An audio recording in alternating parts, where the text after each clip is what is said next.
What up, fam? Becoming Human Podcast, episode 3, and this week I have the absolute honour of chatting with my dear friend, Jade Rewilding.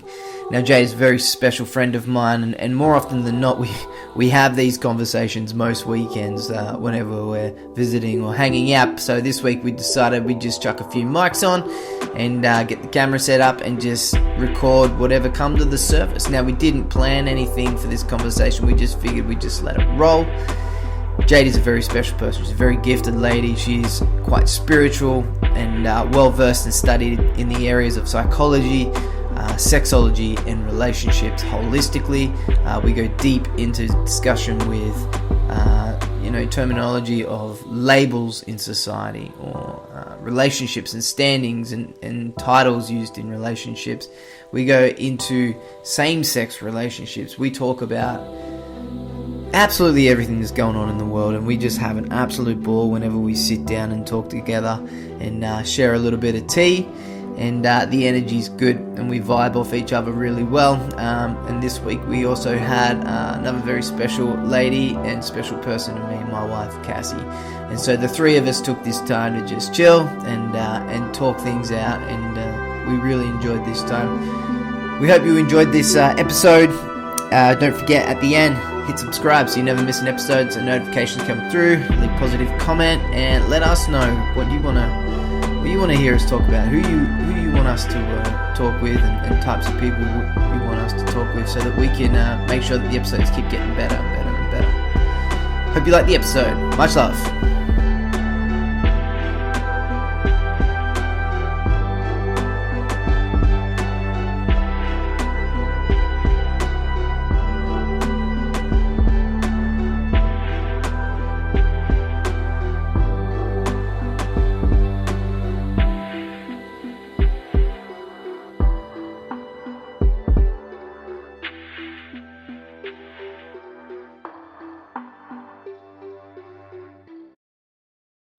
Hello.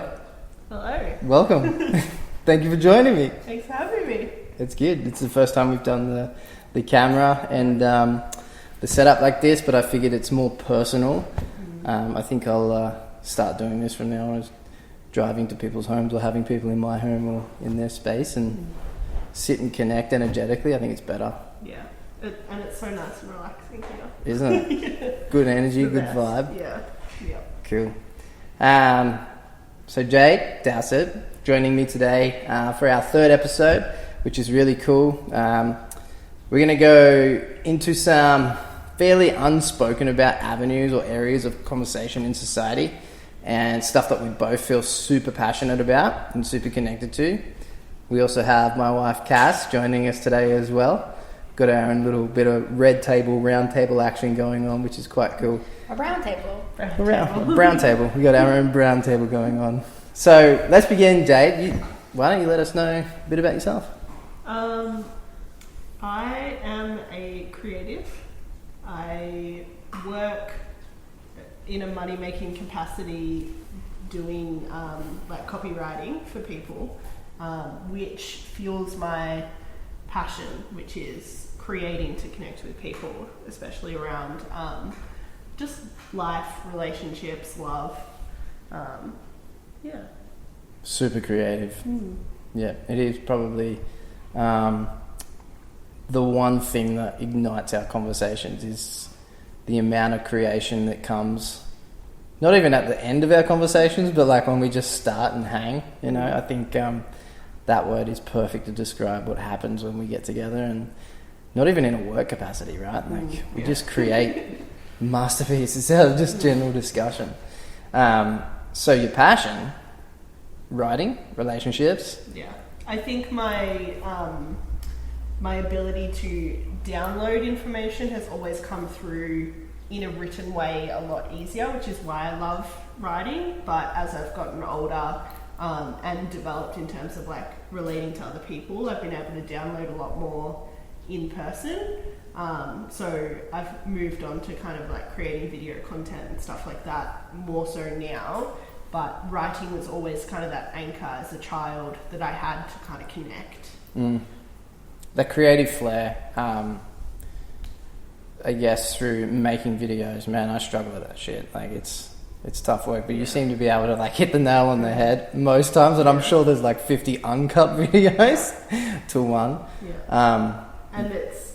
And not every video can be a hit, I think, as well. Like, you make videos based on what you want to express at the time, and some of them work, some of them don't work. Yeah. But it's all trial and error. And then when things start coming together, it's like a gradual like increase in efficiency, but there's so many dips and like successes and failures along the way. Like, everything that I create now is not the quality that it is because of anything other than just time and so much energy put into it for so long, especially since I was little. Like, I've written like forever.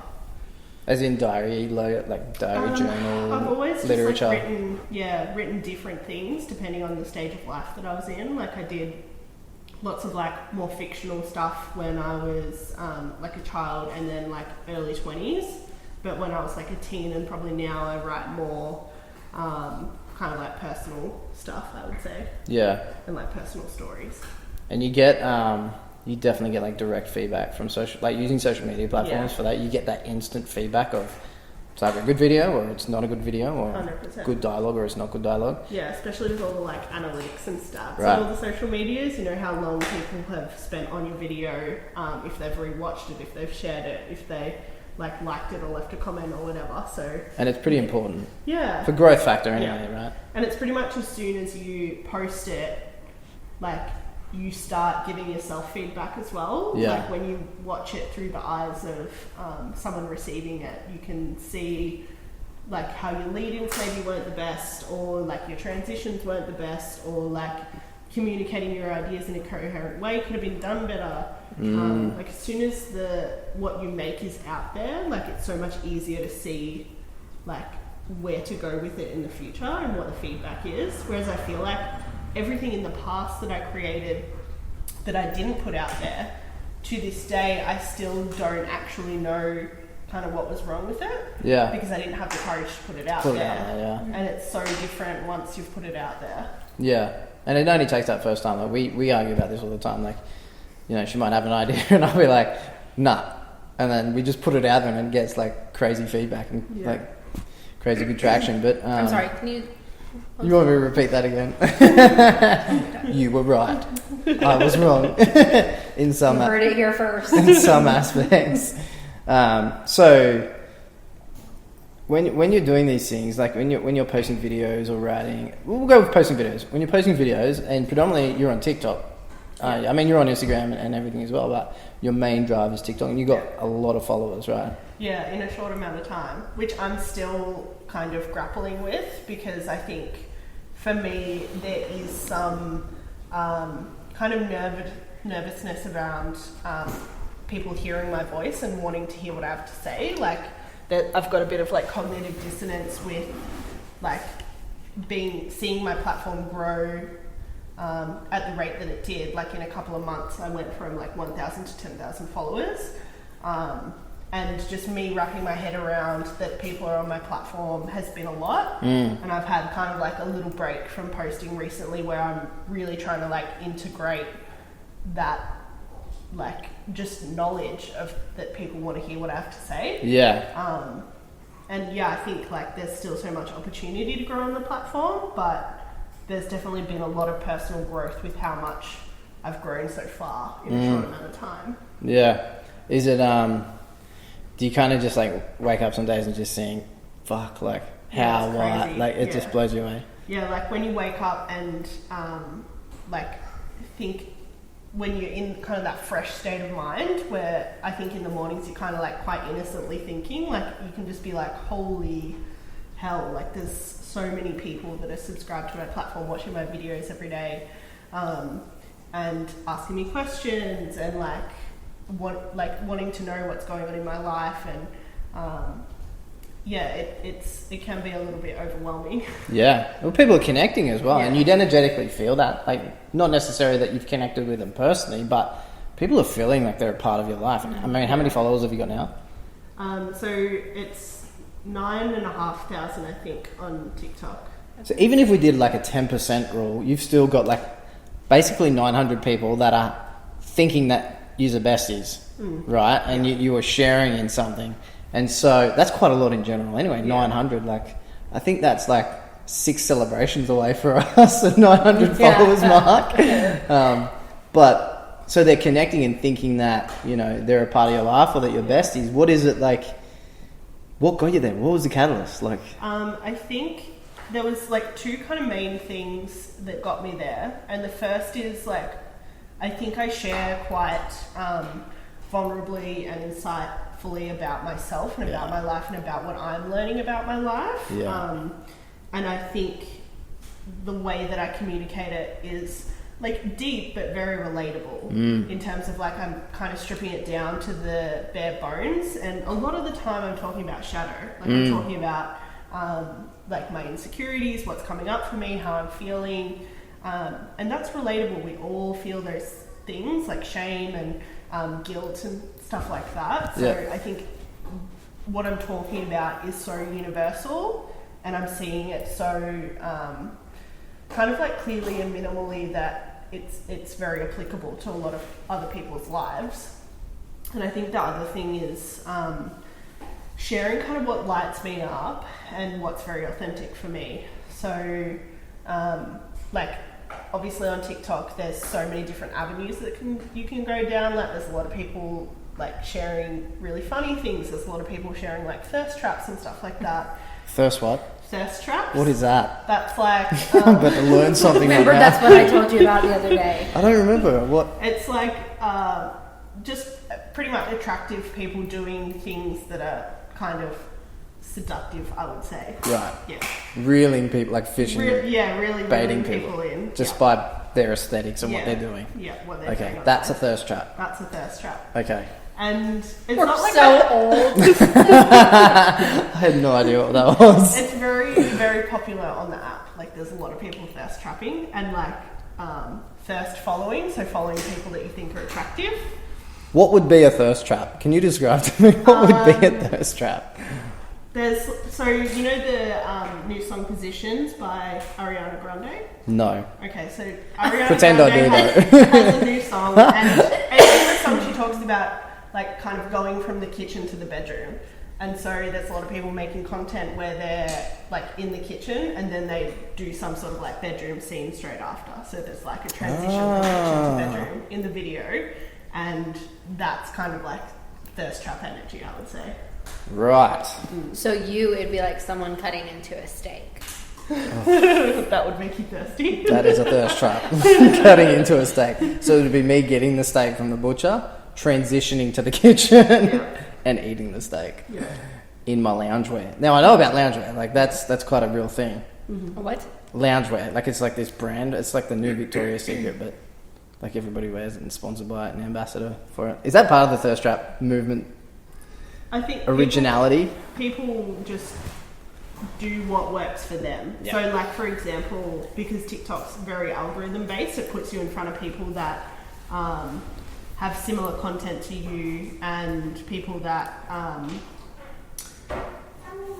like watch the same things and create the same things as you. And so like for example, a lot of the thirst traps I see are queer women. Right. So there's a certain kind of essence of thirst trap for queer women that works on queer women. There's also like obviously straight thirst traps, so like men doing different things that somehow end up on my page a lot as well, that are very different, but like everyone kind of has their own kind of flavour depending on how you kind of reel people in real life, I would say.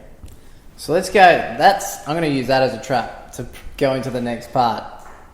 Your audience, you're saying, is mostly queer women, and so most of your content is kind of surrounded around your vulnerabilities and growth or emotional and spiritual growth around that in general. And that is like what, you know, I love reading or seeing from you, and when we talk as well, like that's the real strength that I find. And I can imagine like how do you get 10,000 people, 9,000 people, like same too. Talk to me about that. I think a lot of people that grow up queer especially I would say in Australia, but most of my audience base is US and Canada. But kind of like anywhere Western, if you're growing up in a place where there's not a lot of queer people, or maybe you're growing up in an environment that isn't really accepting of queer people, especially in all of our school systems, there's not a lot of focus on, like, say, queer sex ed or queer relationships, or like, it's not a theme that you come across very often. And most of us that have grown up queer in some capacity are learning a lot, kind of anecdotally, I would say, just through interacting with other queer people when we do kind of grow up, move out, and start meeting different people. And there's not actually kind of like a way to have streamlined either information or like big platforms to learn things that are relevant about you and the way you live your life, the way you love, and like things that are important in your relationship versus what's important in other people's relationships that you're surrounded by. And because I do have a background in sex ed where we did focus on queer relationships a lot, I also have a background in psychology where there's a lot more inclusive information around same-sex couples and stuff now. And I'm obviously creating online, like I have a blog, I talk a lot about my own experiences in my own life. I've obviously met a lot of queer people in my life, and have like learned a lot anecdotally from those people, but then also have like this background of information that a lot of other queer people just don't have access to. So I find that my platform is kind of like this mix of the two that's quite unique. Like, like I think some of that more spiritual side makes the anecdotal stuff a little bit more relatable and personable, where I'm not kind of putting on that information as like an armor in an unrelatable way. Yeah, that bugs me about society in general. I mean, growing up, I don't think we create enough space for kids or adolescents in general to have those safe conversations about emotions, about relationships, about how we're feeling. You know, some of the first lessons we always taught, like especially from our generation, especially like, don't touch yourself in public, don't do this, don't, you know, all these caveats to growing. And so all these avenues of us learning about relationships and learning about sexuality and learning about ourselves are like diluted based upon the hierarchy of needs of others, right? And so, let alone same-sex, queer, bisexual, any form of relationship, like at the very bottom, we're failing at that. Yeah. We're failing in teaching each other how to be in relationships, how it's okay to have emotions, how it's okay to express our emotions, how validated our emotions are just because we are having them. And so when we talk about schools and then, you know, even the fact that some kids get to that age, early ages, and start to understand, shit, like, I'm not attracted to the opposite sex. That doesn't feel safe because everywhere else is telling them that's wrong. Yeah. And so we're failing there. Yeah. Right? And there's just there's no purity in the way that we're discussing that. And I feel it needs to happen. Like, we need to put something in place. Like, we need to, you know, and I mean, we are, like, people like ourselves are not necessarily going to schools and teaching people about same-sex relationships or anything like that necessarily, but, you know, creating spaces for people to be held in vulnerability to learn that it's okay to be fucking human. It's okay to feel some things. It's okay to be turned on and aroused by some things, you know? Like, that's okay. Yeah.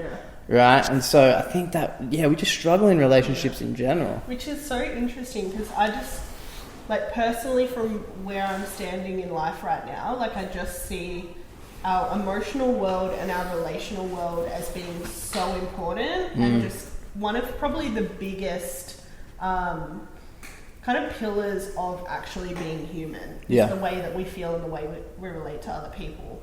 And the universe is relational in its essence anyway. So why are we missing those two vital things that we need? That's like what sustains us. That's what we live off. But we're so kind of sex negative rather than sex positive.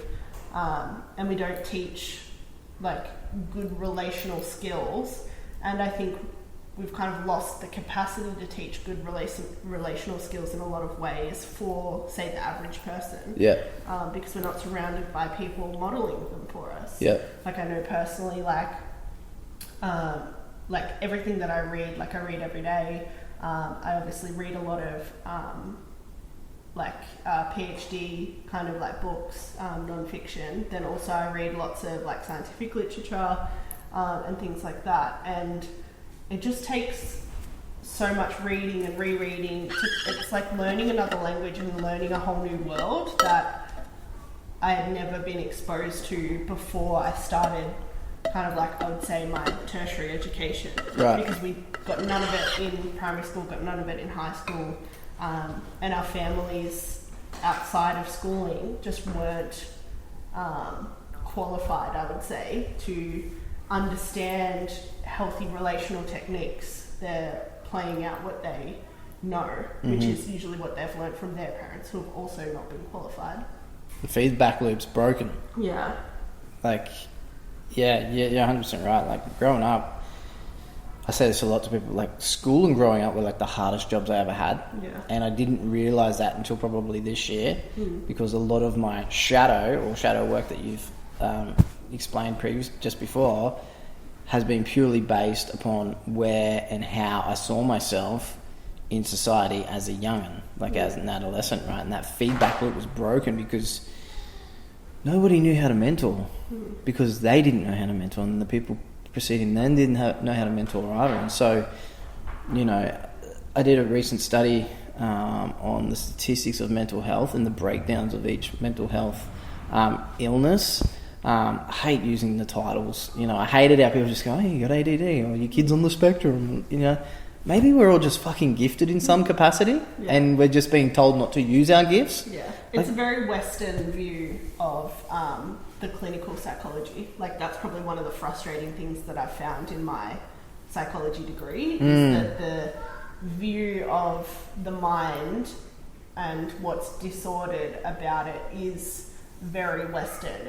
It's looking at people in such granular detail that you miss the big picture. Yeah. And it's very much based on symptoms and how a person might inconvenience those around them, rather than how do you fit into the big picture, what skills and gifts do you have, and what's your potential if you were in a situation where those gifts and skills were kind of harnessed and used in a positive way. Yeah. Like, for example, if you're in a more native culture, a lot of the things that we would class as mental illness in the West would be classed as like spiritual connection. Yeah. And a lot of things like, say, schizophrenia, the voices that people are hearing and connecting to are positive and uplifting in Eastern or native cultures, whereas in the West, it's so negative. But it's the same symptomology. Yeah. But why is it so different? And it's the way that we're raised and the way that we look at it. Yeah. And it's like completely forbidden to talk about. And that was what I was going to get to, is about the statistical side of things. We talked, a couple of weeks ago, about how kids who in native cultures, in I think it was in Amazon, some tribe in the Amazon, where kids were displaying symptoms of like... say anxiety or... Right.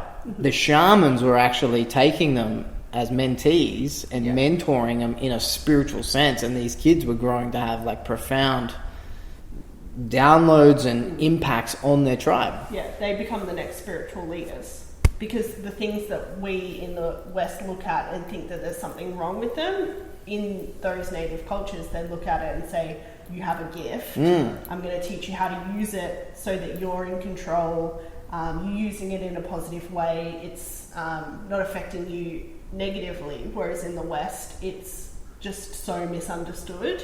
And it just gets so out of control. Wild West. Yeah, and it's kind of like a little bit of a self-fulfilling prophecy where we see it in a certain way and then it manifests in that way because of the way that we've seen it and the way that we've treated it. Yeah. And it becomes very much part of people's shadow, like, rather than being such a light and a gift. Yeah.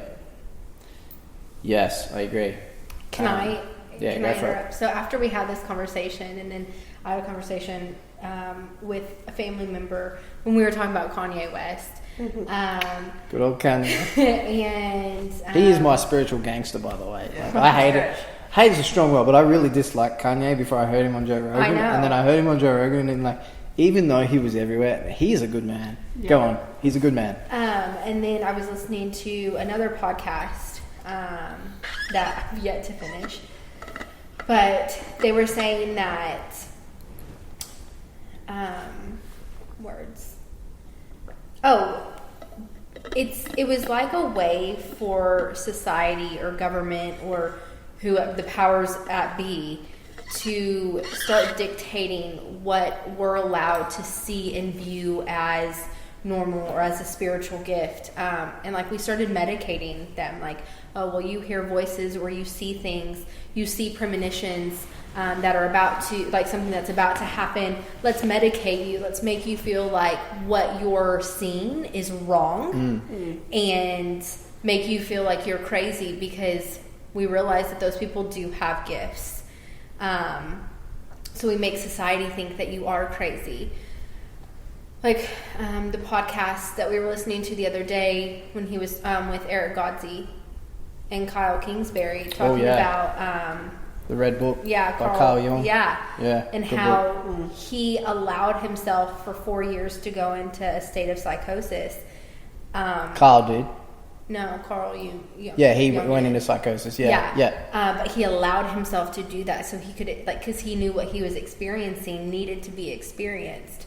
And nowadays it's like, oh, well, here, take this pill so we can numb you, and we can control your mindset and what you think and what we view as normal. Yeah, and it's not just happening on a level of kind of the people who have those really exceptional gifts where they're connecting into another realm or whatever. It's also happening on like every level, regardless of whether you have those kind of like more, I would say, extreme gifts.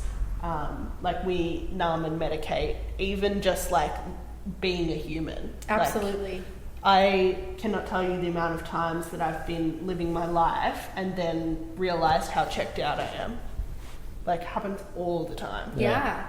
And what's wrong with feeling those emotions? What's wrong with being upset? What's wrong with having anxiety? It like teaches, I mean, it's a certain, like up to a certain point of anxiety, but it's like re-instilling in us that our own intuition isn't okay. Like if we were like, something doesn't feel right about this, oh, it just is anxiety. No, it's my body and my spirit and my soul telling me I don't need to be in this situation. I was so anxious the entire time that I was married to my ex-husband because I did not need to be in that situation anymore, you know? It was like I was second guessing my intuition because I didn't know it was intuition. I thought it was just me having anxiety. But to every single level, even if someone's too happy, like we need to medicate them because they're too happy with their life. Like it's just so easy we want just such a numb population. Yeah. And you can't numb one without numbing the other. Like Absolutely. You can't avoid all of the, I would say, negative emotions, or I would say more accurately, the difficult emotions, just because we're not taught how to have them not be so difficult. You can't numb all of that without also numbing all the joy. And honestly, sometimes the joy feels just as vulnerable as those like 100%. more difficult emotions, like feeling Almost feel like, guilty. Ecstatic and like all those like feelings that you should be able to feel as a human. Like it shouldn't be scary, but sometimes it is. Absolutely. 100%. I found that like in my past relationship as well, like the moments where I was feeling, you know, on top of the world were the moments that I was actually aligning with the actual real version of myself. But you feel so fucking guilty that you're just like, well, shit, I shouldn't be so happy. And I've got to go back to whatever this other thing is that's making me unhappy. And then so these relationships become just disgruntled and disrupt. Because we're just like, the whole language and vibration of whatever we are becoming is so like dulled and numbed by everything external of us. Right? the relationship side of things, that just blows my mind. And a lot of it is all solidified before we're even like 2 years old. Like especially the first 7 years of our life, just based on the brainwaves that we're having at that time. Like we're sponges to our environment, but a lot of our patterns are actually like fairly solidified by the time we're 2, in terms of like having our intuition discounted by like adults, and having our emotions discounted by adults, and not being taught how to have emotions or have intuitions and how to act on them in appropriate ways. Yeah. And take care of ourselves. Yeah. You said it, and you'd say this definitely. You know, when you talk, do you ever have that moment you talk to somebody and you just want to kind of say, hey, you got some stuff going on around you at the moment? You know, you just wish that you could say, your aura just needs to have a wash, bro. Your aura needs to get in the shower and have a wash. But as soon as you go to open up that conversation of spirituality, you just see the body language just go, don't talk about that. Don't talk about that. Because no one wants to talk about it. Right? Yeah, I think we're not really taught how to have a lot of vulnerable conversations with people, because we're not taught how to be safe spaces for each other. And I think a lot of that also comes down to when you're so young, and having people basically give you unsolicited advice all the time.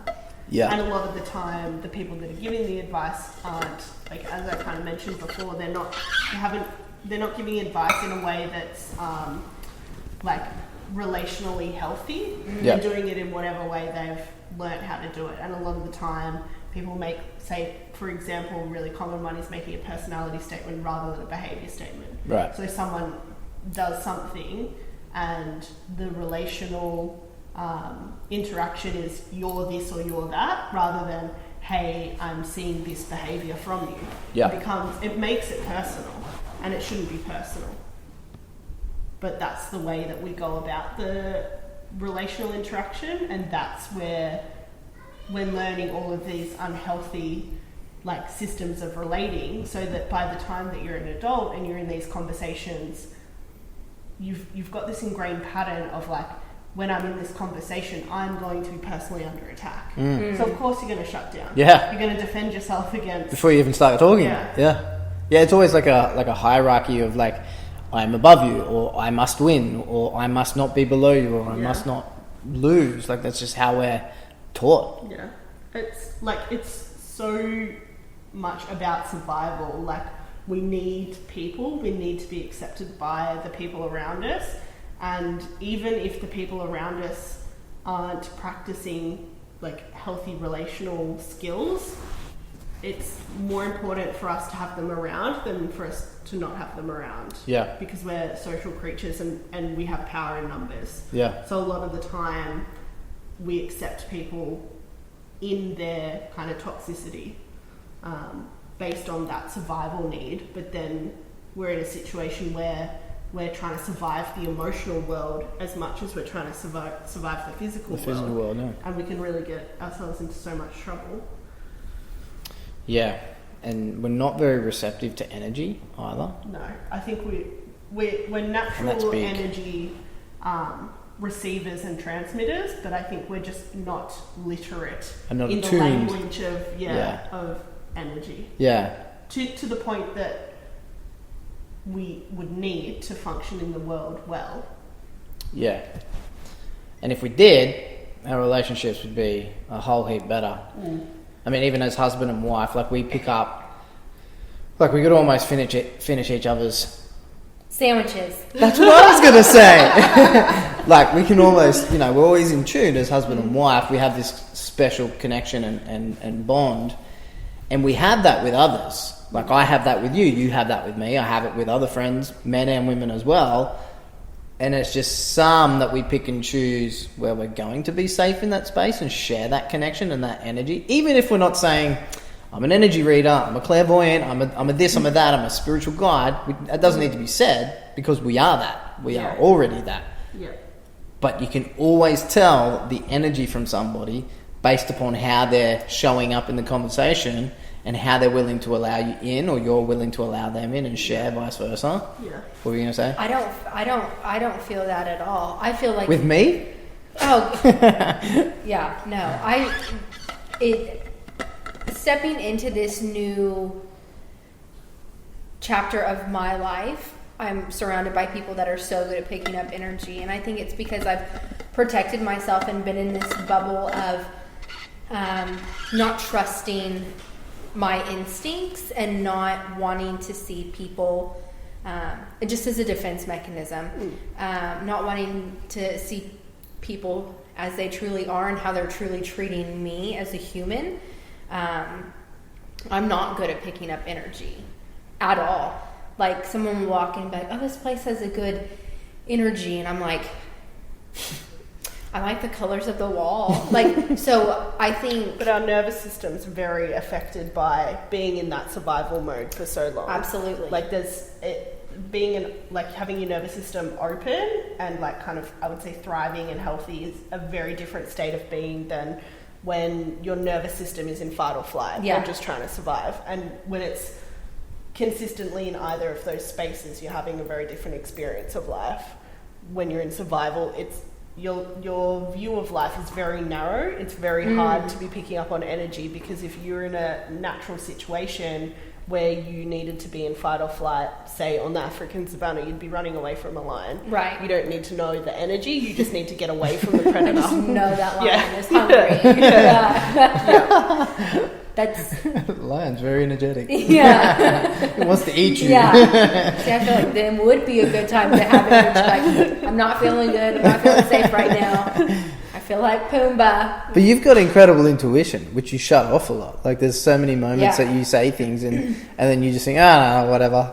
And I'm Yeah. like, no. And I mean, I can't rob you of your fate and go, no, you need to listen to that. Because Yeah. you need to learn that. You need to Yeah. attach and have that download into your nervous system so that your nervous system finally goes, yeah, we can have a break now. We're not in survival anymore. But You I know? think it's funny how detached we get to our own body's ability to detect things. Like, you know, we're supposed to use like our five senses, but like we get so numb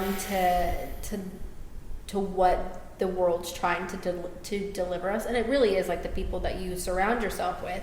Because now that I've like gotten these new friends and been in this new space, like things are really like, now whenever I meet somebody, I'm like, I really enjoy being around them. Or I notice like having conversations with you, I don't feel tense. Like, how long did we sit here and just watch Baby Bill the other day? Like 2.5 hours probably, like hardly said anything to each other.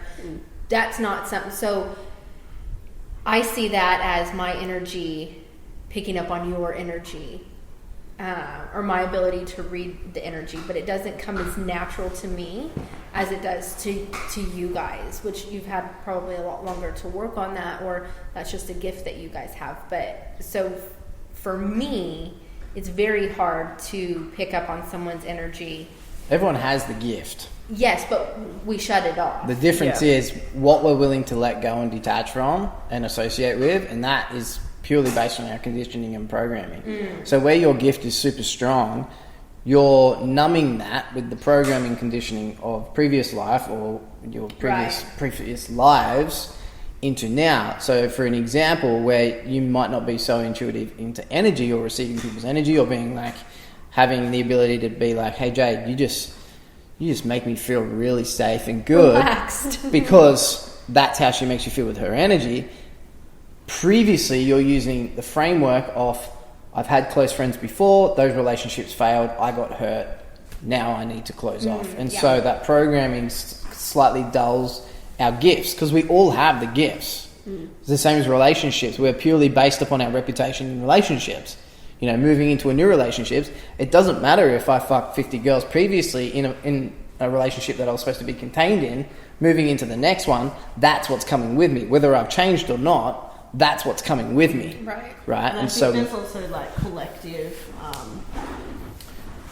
collective conditioning as well. Like, I know personally, like in my spiritual journey, the little fellas watching a movie. I know in my personal spiritual journey, like, I've been witness to the ways that we as a society treat the feminine energy, Yeah. which I would say is that more intuitive and kind of energy interpreting kind of side of all people, regardless of whether you're born Male or female. Yeah. That is so constrictive in terms of you trying to lean into those natural gifts. Yeah. And even with spirituality in the West, it's very centered around what works for masculine energy. Yeah. Like, for example, all the yoga, like it's not like a free, non-linear movement of the body. It's become quite structured, quite yang. And things like meditation and stillness, like there's such a need for that for the masculine energy, and it balances the masculine energy. It makes the masculine energy quite receptive and kind of connected. Yeah. But we're missing the other side of the coin, where we're leaning into what grounds the feminine, which is kind of the non-linear movement and things like a pleasure practice rather than a stillness practice, like being engaged with the senses, with the world, and also being engaged with the energetic body, with the world. Yeah. And I've noticed that avenue, especially for pleasure. So I purely did not understand the whole aspects of women finding pleasure in themselves spiritually. I couldn't loop them together because of my lack of masculine wired brain and conditioning. I couldn't loop them together and understand it until you start to learn a woman and man are balanced with the two energies, and we're grounded by specific aspects and elements of those energies. Yeah. So for a woman to learn how to pleasure herself would be to say that she's not only connecting with herself, but I would assert she's connecting her physical body to the spiritual realm or existence in which she lives. So there's no hesitation in not knowing who she is, because she's connected to that side. And so that, when I got that, it just made sense.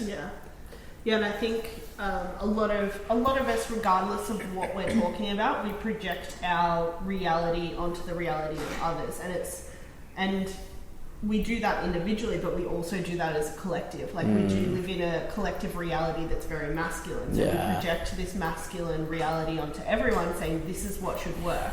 Like lots of stillness, lots of kind of like weight training or like physical things that should be good for the masculine body.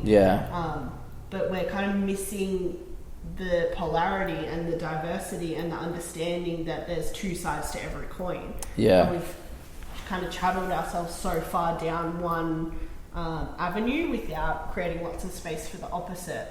And one of the things that makes life so beautiful is that energies are so opposite and complementary, like night and day. Like night energy and day energy are so different, but we need them. Like one can't exist without the other. Yeah. And like the way masculine energy moves is it's moving from earth towards spirit, which makes sense in terms of like the practices that we build around masculine energy, like stillness and traditional practices, movement and like breath and all that sort of stuff. But the feminine energy is the spiritual portal. It's moving from heaven to earth. Quite literally. We were talking about this before. But we're not really emphasizing that part of the feminine spiritual practice, like connecting into the earth, because it's so, like, I know personally for me, like it's so easy for me to be in the energy, to be in the ethereal, to be in the spiritual. I lose connection to my body. Whereas I know for more masculine energy people that I've been around, like they are so grounded in their own skin. Like it's a lot easier for them to be there. And then if we're doing practices that is kind of under the premise that you're connected to your body and you're going towards the spirit, like it's so counterproductive. Like we need ways to be able to ground back into the earth, ground back into the body, which is why like sex and pleasure and relating and all those things that are quite earthly are so important for kind of the feminine energy. That was the precipice of what changed me and my life. And I'll get to the point eventually. But for those who know me and you know me, is my background is strength and conditioning, right? Like I had this strength and conditioning background, predominantly CrossFit and athletics and whatnot. And so I was wound up in this environment of movement, gym practices, like you said, these non-linear, westernized alpha, I'm not going to say masculine because it's not masculine, alpha dominant energy practices. And so the precipice was a specific conversation I had with someone on a specific day when they come up and ask me what they should be doing different in their program in movement. And something just struck me, whether it was the portal, the spiritual portal, whether it was just it's time for you to wake up, son. I just looked at him and I was like, do you know what? You need to learn how to have a conversation. You need to learn how to connect with someone energetically. You need to start figuring out what words you're going to flex instead of what muscles you're going to flex. And as soon as I made that change, like everything started falling into place. And so these practices that you talk about with, specifically masculine, where men should be, following these avenues of learning emotion, learning how it invokes us, learning how we can share it, learning how we can hold space for the feminine energy, learning how we can facilitate traditional practices in order to become aligned with our spiritual need, our spiritual mission, like why we're here, right? And so I've lost the point of where I was going to go. I will get back to it. But those practices that you were talking about in the feminine are reflective of the men, just as you were saying, the day and night energies is completely the same, but only one side's working. Because now we see titles, self-pleasure, feminist, queer. These titles or labels are coming, which shouldn't exist, mind you. I don't think any of these labels should exist because people should just be able to do whatever the hell they want to do, love whoever they want to love, have sex with whoever they want to have sex with, pleasure themselves however they should, and there should be no argument or judgment against it. There shouldn't be at all. So there shouldn't be the existence of titles because everyone should be equal. I think the title should be personal. Like I think we extrapolate titles, and I think it's important to have words to explain the level of consciousness that we're at in a society. And one of the easiest ways that I can explain that is like being queer. I would love to be able to just love who I love and have it an integrated part of the society, but that is such a huge leap from where we actually are. Oh, I know that. And even like a handful of years ago, using say the label like either lesbian, bisexual or whatever, one of those kind of sexuality labels, like that was a big deal, but it also reflected our level of consciousness in understanding that those sort of people can validly exist. Mm-hmm. It's like an evolutionary and flag. It's the same as like how, say, in the time of Shakespeare, we had, what was it, like 1,000 or 10,000 words or whatever it was, but now we have so much more of a diverse language to explain the world around us as a reflection of how we understand the world today. And if you're talking about queer relationships today, we talk about other labels, like there's so much more ingrained into the community, like we use labels like top, bottom and switch and things like that explains kind of like that masculine, feminine polarity. I get that. Was something in the past that probably would have been seen as like heteronormative and not part of the queer community. Right. Whereas those labels are now reflecting a level of consciousness that we're at in the community, that we understand that those things are universal and they don't belong to straight people. They belong to people in the way that we love and the way that we have polarity with other people, the way that we feel sexual attraction and magnetism and being kind of a good fit for people. But where we run into trouble is when we're using labels to, instead of using them to explain our experience of the world and explain our consciousness evolution, we're using them to label people outside of ourselves and alienate ourselves from them in a way that makes the label negative, even though labels as it stands is not negative. Right. We create the negative connotation. Yeah, with the energy we put behind it. Yeah. I guess that's what I was trying to say. Yeah, and the way that we use it in society. Like, we do use labels in society in a way that marginalises people. Yes. Where what they naturally do is explain a evolution of consciousness, which is not negative. Yeah. But we create such a negativity around it. I'm quite abrupt when it comes to this because I'm very passionate about everybody being equal, and I feel that everybody should just be able to live how they want to live and just shut up and stay in your lane. Yeah. But I do get that assimilation of being able to share where we are at in the consciousness and the collective consciousness. I just sometimes think, are we evolving or are we devolving? You know, like I was just about to say the language. I get it as a language, 100%. You can articulate top, bottom, gay, straight, bi, this, that, into that, not into that, whatever. I get that. But and this is how dumb we are as energetic beings, and I say dumb because people aren't aware of what their energy is doing to others. So when you say something to somebody with a label and you don't know the energy you've just put behind it, that's doing damage. And you're not aware because you're dumb. Yeah. I'm not saying you're dumb in the way that it's negative that you're a dumb person. It's just that you've not been taught, or you're ignorant and willing to be taught. And I feel that strongly about it is because you can't just go and talk to a gay person and have them be able to feel safe in a space where they can just open up completely and say everything that they've been through from A to B in their journey. It's rare. Some people are that resilient and confident and strong that they've been through the war, and they know on the other end they can just say, well, I'm just going to be who I'm going to be, and that's great. That's a good position to be in. But it's unfair that not everyone can be in a safe space, or be felt that they're in a safe space, that they can talk about whatever they want, because there's too much stigma and dogma around keeping things under wraps. You know, don't flash that around, don't talk about that, don't let that nipple be seen, you know, don't... But go ahead and take your shirt off and I can sexualize your body, but don't do it to a... You know, like it exists, and it's unfair. I had a beautiful experience over the weekend, and I want to share this because eventually I'll hopefully get to do a chance, get the chance to do a podcast with her. But I met this new friend of mine when I went away in Sydney, and she was absolutely incredible. And we got to talking. Well, we'd had this big event in the day, and we were settling in. I was making a tea, and we were having this conversation. The conversation didn't grow legs until I acknowledged that there'd never been an opportunity for her as a female to be held in a space by a man without any other agenda.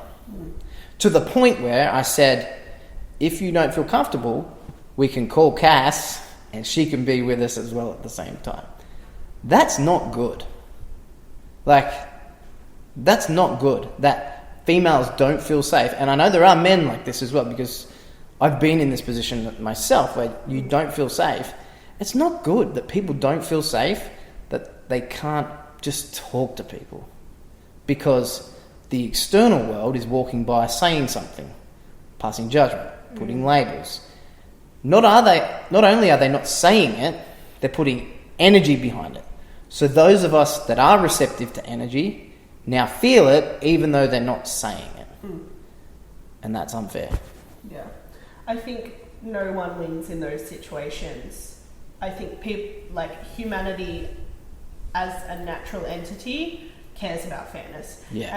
And even if you measure what people value in terms of political views, even the most conservative people will highly value fairness. Like, there's no group of people that don't value fairness. And in those situations where especially groups that have been oppressed, like people of colour, queer people, women, like the list is like crazy endless. The oppressor also loses. Like, you can't have, it's not even a win-lose situation, it's a lose-lose situation. And personally, like, in the areas, like, I'm not oppressed in some areas of my life, I'm oppressed in other areas of my life based on the group of people that I am or am labelled as. In those areas, I see so much loss for the people that are in a position where they're oppressing me. Like, the loss for men for having the feminine energy suppressed in life. Like the feminine energy is such a nourishment for the masculine. They lose so much by having that energy lost. And I think in heterosexual relationships, for example, there's such a wisdom in people being able to love someone of the same sex that heterosexual people miss out on. Yeah. Because like love is love, it's the same thing, but you're growing up in a world where you're right-handed and you're missing the point of view of the left-handed people that can't open a door or use a desk or use scissors, that are seeing something in a completely different way just because they lack some of the same opportunities. And there's so much wisdom in the missing out and learning about love. Yeah. That is so true.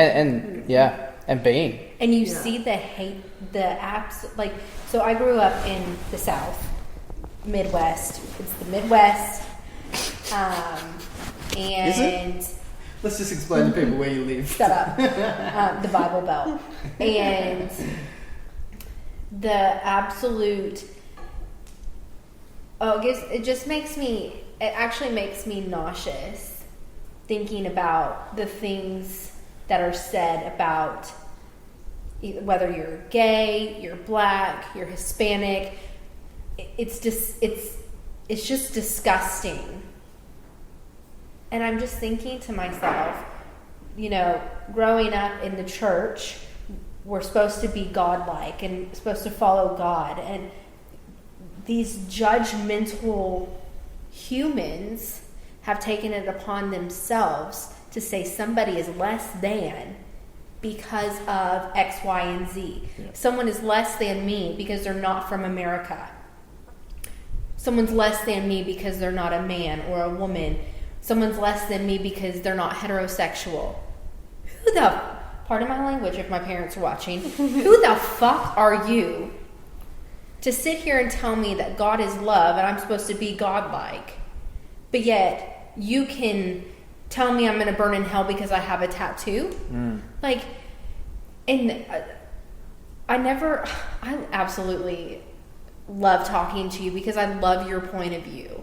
But what you were like, I didn't, because I was always like, it's their life. I don't care if they're happy. When people are like, well, that's, not what marriage is. Okay, well, I married someone who that wasn't a marriage either. So because it was a man, it's okay that I got divorced, or it's a man, so it's okay that I was in an abusive relationship. Like, so because we have this view on it has to be the opposite sex, it has to be someone of the same color or of the same race or the same spiritual views. Completely not. Well, now we are, but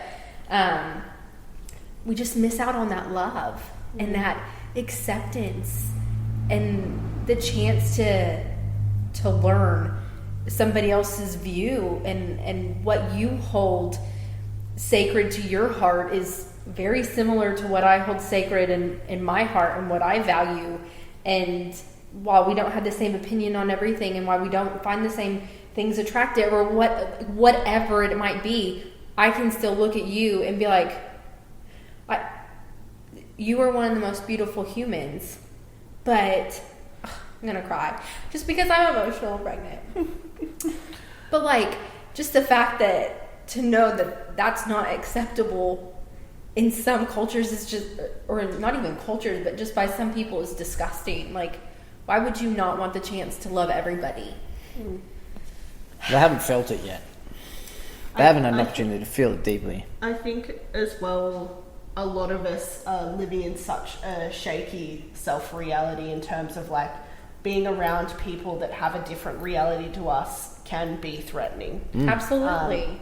Especially kind of like the way that we're raised. Like, we're raised kind of to indoctrinate the system of however our family was raised. Yes. Yeah. And when we're around people that are different to that challenges, for a lot of us, that challenges our whole identity. And the thing is, like, there's going to be shadow in everything. Yeah. Like, there's room for ego in everything. And people like are not free of shadow anywhere, and regardless of whether you're talking about people, say, in a Christian faith in like the South of America who Midwest. Yes, have very strong views about like the do's and don'ts for like living their version of a religious and spiritual life. There's still similar ego coming into other religions and also other spiritual beliefs. Like I know since I've shifted into I would say more of a general spirituality rather than religion, there's still so much room for ego. There's still so much room for me to go to a yoga class and look at someone else and say you're not doing it right. Like there's Thankfully you do. like there's like no matter where you are, you're going to have the same experience of humanity and the same experience of shadow. And it's the same thing, just in a different suit a lot of the time. Right. And it's nice when we can be in that situation where there's shadow, regardless of which situation we're in where we're experiencing that shadow, and let it be there. But I think as a society, we haven't got to that place where the shadow can be there and we can manage it responsibly and not make our own like shaky reality, our own beliefs and our own say self-doubt someone else's problem. Right. Yeah. You just have so much wisdom. It's good. It flows. It's nice. Yeah. I think that's actually a good place to leave it. I thoroughly enjoyed that. It's always nice to chat to you guys. I think even if we just hang this up, we might just keep chatting Yeah. anyway. I mean, I feel like we could just do like a series. Yeah. Like a Jade series. This could be episode 9. Yeah. Episodes with Jade. Yeah. And I'll pay you if you cook for me. Yeah. Same. I'm always down to cook. And make cookies. Yeah, for sure. I didn't eat them all. You ate them all. We're gonna fight. You threw all the cookie dough out while I was away. Because he left me with 3 tubs of cookie dough. And I had to throw them away. I had to be It's pretty good responsible. self-control. Yeah. Just throw it away. And then replace it with other. Good solution to the problem. Yeah. And then he brought me back candy. And then got mad because I ate it. It was American Candy Store. I knew you'd want some. Yes, I did. All right. For those that don't know where to find you, where can they find you on social media and whatnot? On social media, my handle's Jade Rewilding on Okay. all of my All of them? platforms. Yeah, I think so. You've got a few socials. You got a few Yeah. Instas there. Yeah. Oh well, all my other kind of pages are all linked to my. Oh, in your bio. Yeah, in my bio, Yeah, sweet. so you can see all the things that I do. All of You them. do. You do so much stuff. I don't know how you've got time. Yeah. Plus study. Yeah. I don't know. Fit it all in somehow. You do. You do well. And by the pool. You got a sunbake by the pool the other day. Yeah. I love like being out in the pool and being able to like just skinny dip and just like feel really Just free. free ranged. I might come over. Huh? I might come over. Yeah. Yeah. It's the The best. beach It's- well there. It's weird if you sit there and just. I meant like go over and get in the pool. You got to say something. Cass, you've been sitting here for 20 minutes. You've not said anything. I meant go in and get in the pool. God. Just made it sound so Yeah. creepy. Yeah. Because I can't get in the ocean, like beats Yeah. the hell out of you. Yeah. I don't need that right now. Yeah. The waves are pretty hectic. They are. Wow. Well, Let's thank do this you again so sometime. much. Yeah, thank you. Anytime. It was amazing. We should definitely do it. I'll finish reading this book. I'll give it to you, and then we'll do another episode after that book. My book. And we go deep. Red book. Oh. Sounds good. Thank you.